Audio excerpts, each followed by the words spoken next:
What's up YouTube? It's your boy Nash here. Welcome back to the channel. Now before we get into today's video, guys, we are now officially 8 subs away from 200. All we need is 8 people. That's all we need.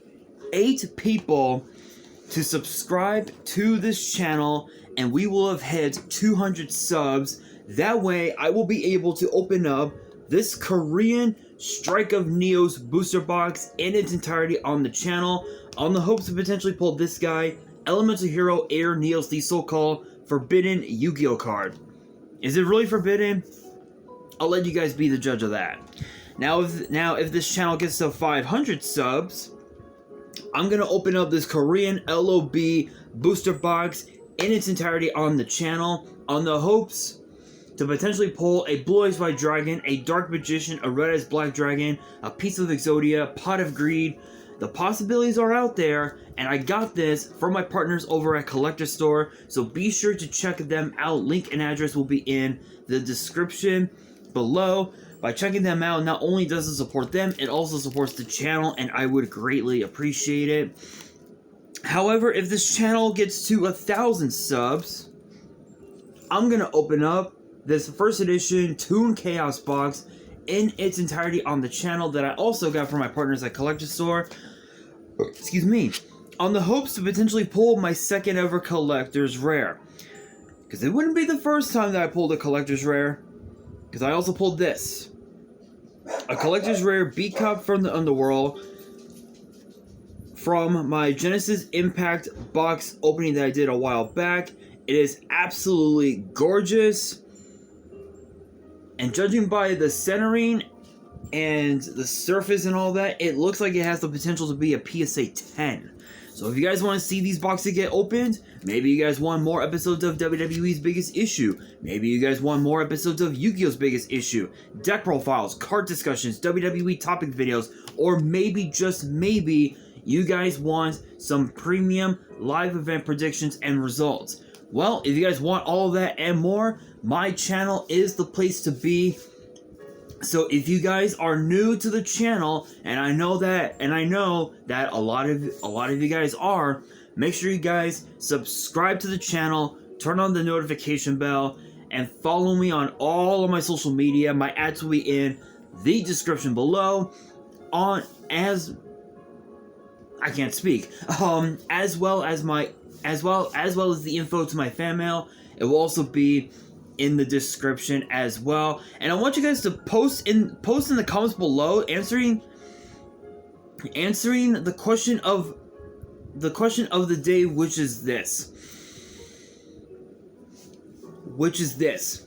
What decks do you guys believe will be the meta in the upcoming World Championship tournament? Let me know down in the comments below. I'm very curious of what you guys have to say, because honestly, judging by these 6 cards that I will be talking about that will be released in Age of Overlord, who knows?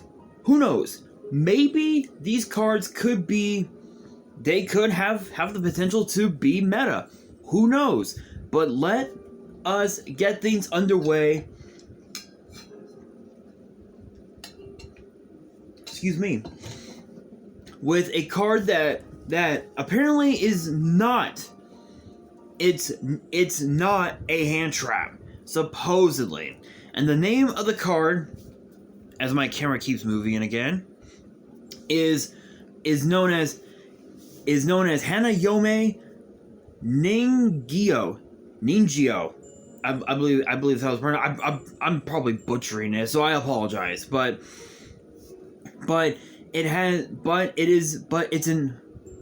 3-star Earth Spellcaster Tuner with 0 attack and 2100 defense, so almost the stats of one of the Ghost Sister hand traps of sorts. This one though has 3 separate effects. The first effect reads, when you draw this card, you can reveal it, special summon it. Second effect reads, at the start of the battle phase, if you have more cards in your deck than your opponent does, this card gains attack equal to the current difference times 300 until the end of the turn. and then the third effect reads, during the end phase, if this card is in your grave, because it was sent there this turn, place it on top of the deck. So, in a way, yes, it kind of is a hand trap, because of the fact that it has a special summon effect, where you can special summon it to your board, and you're pretty much just off to the races from there. Funny enough, if you have an 8-star monster already on board, and you drew this card, you can special summon it, and then just go into a level 11 synchro, Psychic and Punisher. Anybody? Literally, this card makes Psychic and Punisher a lot more easier to summon if you actually have the right materials for it, which is pretty crazy. But not only that, it can basically revive itself back onto the board just by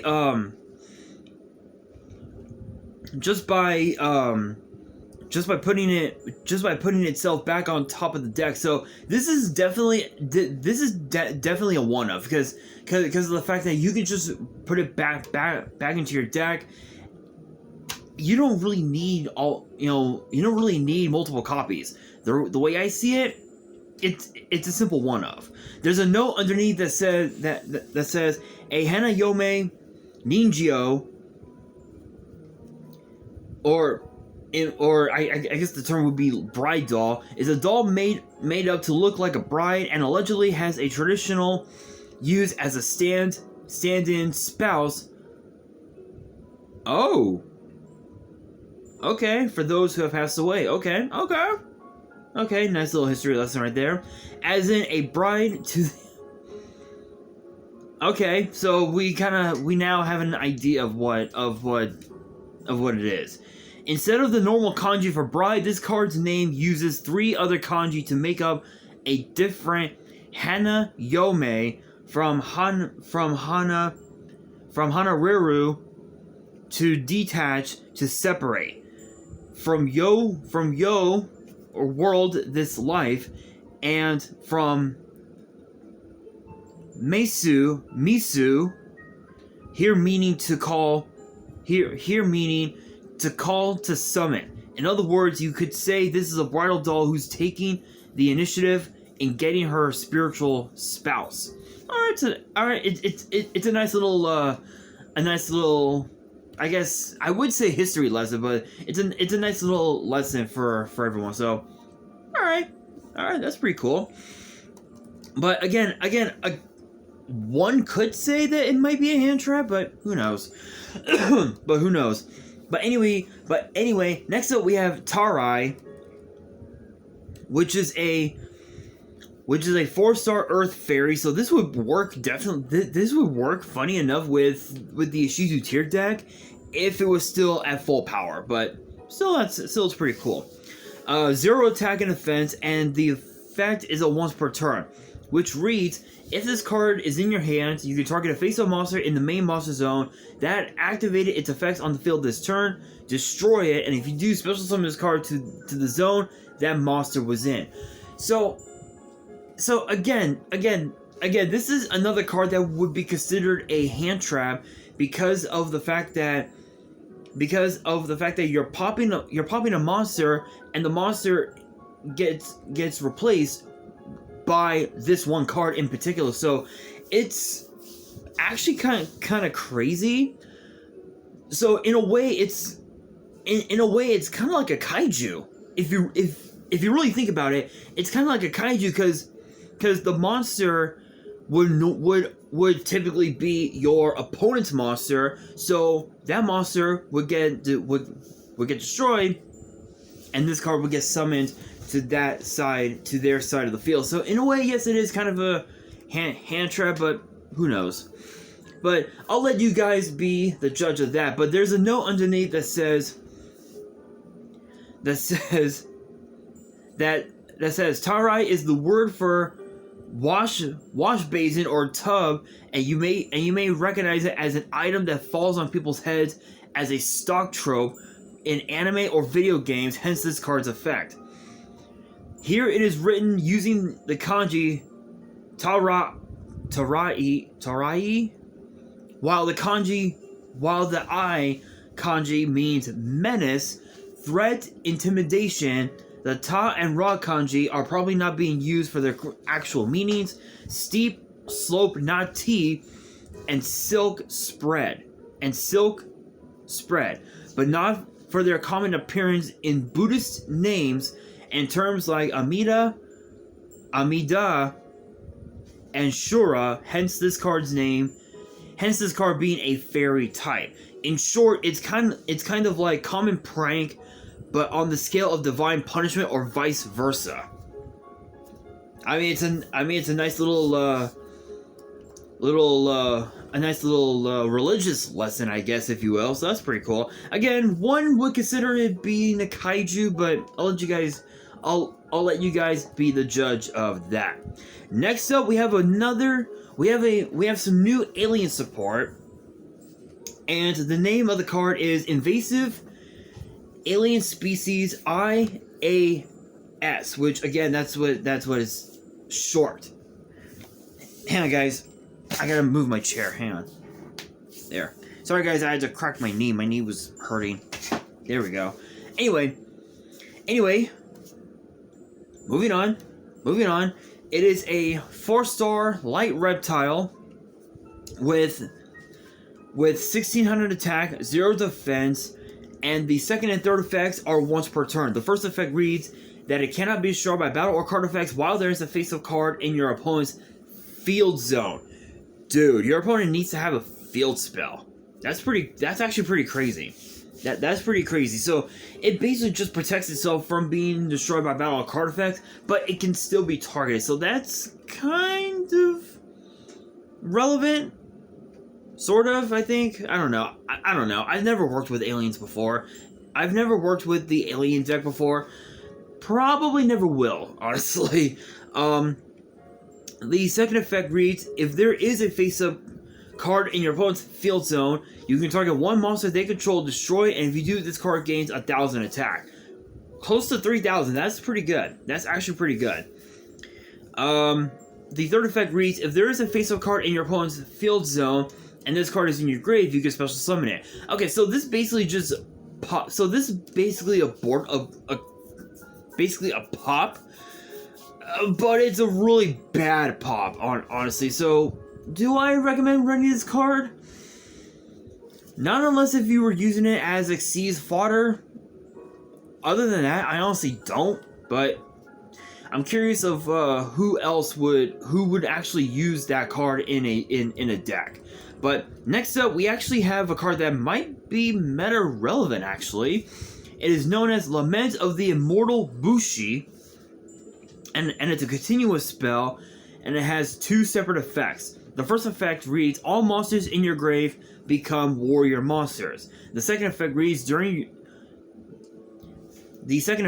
once per turn during the end phase, you can destroy all monsters you control. Honestly, that could be somewhat relevant, but at the same time, it's a really bad card if you think about it. Because yes, it's true that it does have the quote unquote DNA surgery effect that's in the graveyard. The problem is that if you run this card, especially if you were playing this on Master Duel, when it gets released in Master Duel, you misclick, you're fucked. But truth be told, actually if you're looking to re-establish your board because of the fact that your opponent activated a card like, say, Dark Ruler No More, you can actually use this card. So in a way, this card is actually relevant. This card is actually pretty good because, again, if your opponent activates a card like, say, Dark Ruler No More, or they activated, Imperm on one of your monsters, then this card this card during the end phase, especially if it's your opponent's end phase, you can destroy all the monsters you you have on board and reestablish that board, and your board would be back to full power. So that's actually pretty relevant. Actually, funny enough, that actually might be pretty useful. But next up we have, if I can scroll down a little bit, thank you. We have Seisho Rutin, which is a normal trap, and it says that you can only activate the effect once per turn, which reads: target one fusion, synchro, exceeds, or link monster on the field. Return that face-up monster to the extra deck. Then you can special summon one appropriate monster from either grave to your field based on the type of monster returned. Fusion, a monster with the same attribute as the returned monster. Synchro, a monster with a lower level than the returned monster. Excuse me. Exceeds, a monster with a level equal to the returned monster's rank. Link, a monster with the same type as the returned monster. So it basically is Monster Reborn, depending on what you bounce back. So I guess in a way it's kind of like a tag out. So it's an okay card, but I think it's a bit gimmicky in my personal opinion. I think the card is a bit gimmicky, but it does have a little bit of meta relevance, especially in oh my god, what's the new deck that just came out? What, Kashtira perhaps? Yeah, I think decks like Kashtira, decks like Galaxy Eyes perhaps, they actually do have some. They can actually make that card pretty relevant, and honestly. But with that being said, there is one last card to talk about for today's video, and it is none other than Stellar Nemesis Typhoon Doomsday Star, which I believe that's Typhon. So hold on, Stellar Nemesis Typhon Doomsday Star, I believe is the name. I'm probably butchering it, but it's a rank 12 Dark Fiend, exceeds 2,900 attack and defense, and it requires 2 level 12 monsters. And it says that you can also exceed some of this card by using a monster you control with the highest attack during the turn or the next turn after your opponent special summon 2 or more monsters from the extra deck. Transfer its materials to this card. If summoned this way, you cannot normal or special summon other monsters for the rest of the turn. And it does have 2 separate effects. The first effect reads that neither player can activate the effects of monsters with 3,000 or more attack while you control this exceed summon card. The second effect is a once per turn, which reads you can detach one material from this card, return 1 monster on the field to the hand. That's actually pretty funny. That's actually kind of funny because it's basically a compulse. It's basically a compulsory evacuation device. And I find it funny because this card is basically a continuous like imper of sorts, which that's actually kind of funny if you really think about it. So can this card become meta relevant? Yes, it is very possible, but I think it's more so suited for decks that have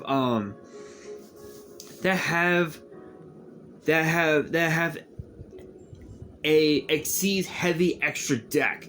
Decks like Galaxy Eyes, decks like potentially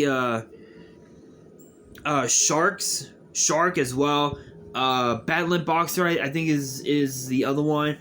Those are like some of the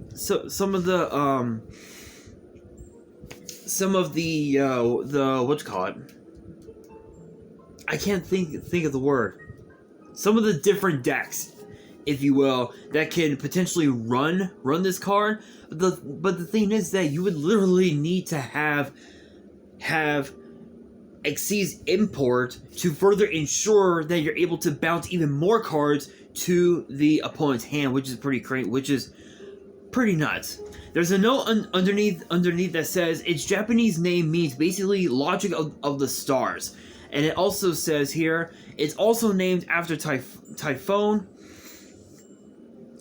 a nightmare monster born from Gaia by her copulating with the darkest regions of the underworld, Tartarus, as revenge against the Olympians for betraying her. As a result, while it sounds like Typhon, there is a non-zero chance of articulating as Typhon. Alright, it's a nice little, I guess, astrological lesson, I guess. But guys, that's gonna do it for today's video. Hopefully you guys enjoyed. If you did, make sure you guys smash that thumbs up button. If you guys are new to the channel and you guys want more card discussions in the future, make sure you guys subscribe to the channel, turn on the notification bell, and follow me on all of my social media. My ads will be in the description below, as will the info to my fan mail. It will also be in the description as well. And on that, this is your boy Nash, signing out.